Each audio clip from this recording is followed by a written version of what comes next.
We'll pick Rama as an example because Rama is a big icon in India. See, he is born as a king and he's coronated as a king. But because of some crazy situations, he's forced to go and live in the jungle with his new bride, a young woman he marries. She's a princess. She's made to live in the palace. But now, with this young woman, he goes and lives in the jungle. So today in some stupid movie, they may show you scenes of how she's floating around in the jungle. No, you go and live in the jungle.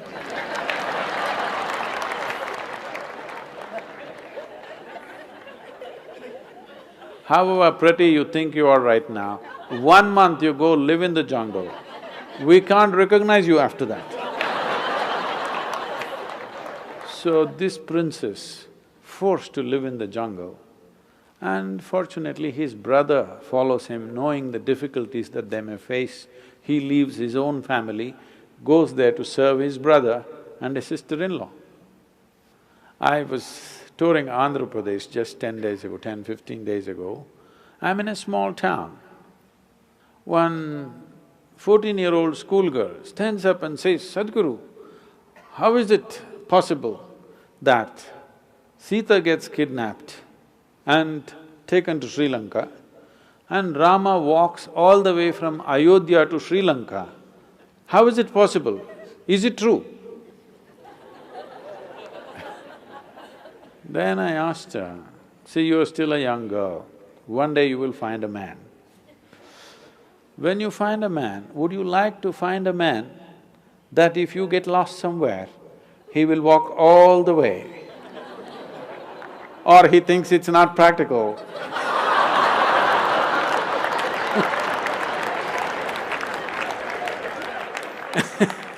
And find a girl next door. What would you like?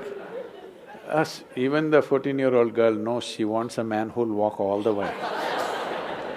So, then he went there, collected some Tamil people, built an army. Yeah, it's a Tamil army. Then fought a battle, went to Sri Lanka, burned down the entire city, brought back his wife with great difficulty. In the process, he lost many people who were dear to him, but he brought back his wife. But political pressure became so much, he had to put her through kind of a fire test, whatever, of the day. Then he made her his queen and started ruling the nation. Again, some political situations forced him. She was pregnant.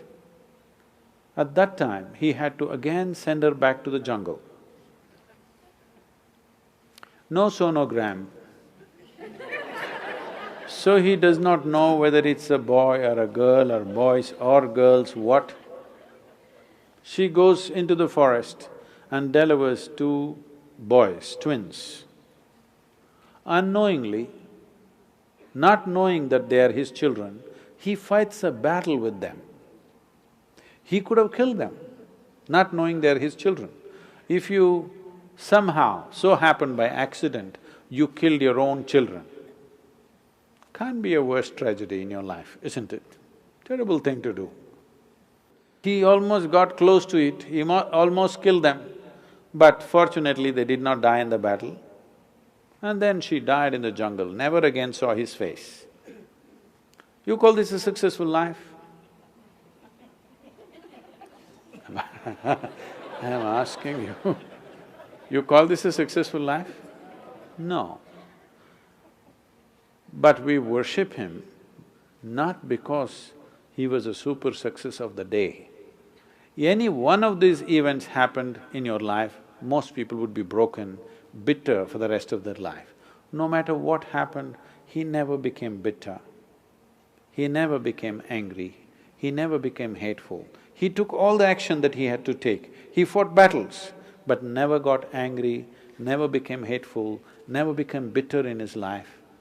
Though what life threw at him was one tragedy after another, he remained above it.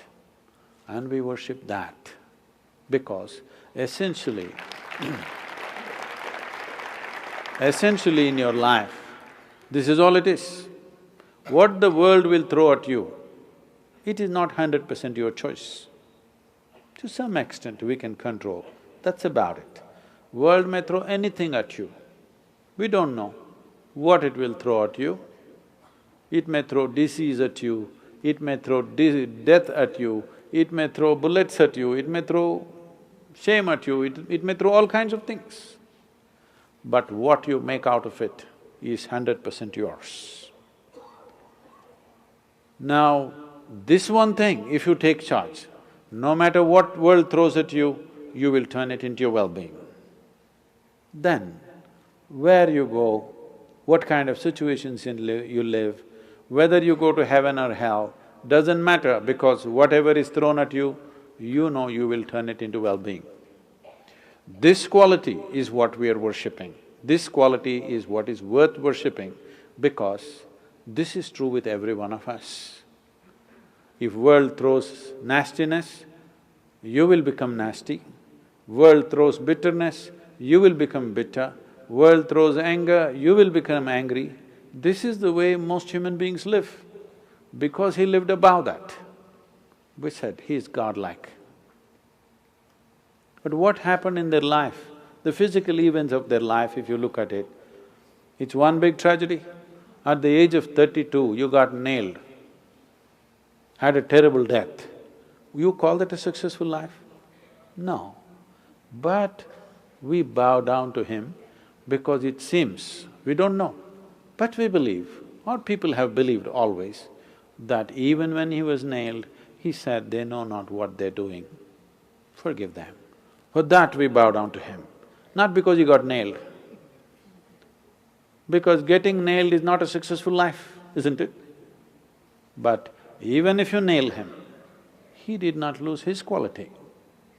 For that we bow down. So that's all that matters to us, whether they existed or not. That they are an inspiration for you, whether everything that's said about them is true or not. Even this is not your problem. You're not a historian, all right? You just need some icon to move towards a better way of existing for yourself, that's all. What does it matter? Krishna did not exist, Jesus did not exist, what does it matter to you? 2000 years ago, whether a man lived or did not live, or it's just a figment of somebody's imagination, what does it matter? It is the quality that matters, isn't it? We recognize these qualities as great qualities, in some way trying to emulate them to whatever extent one can. That's what we're looking at.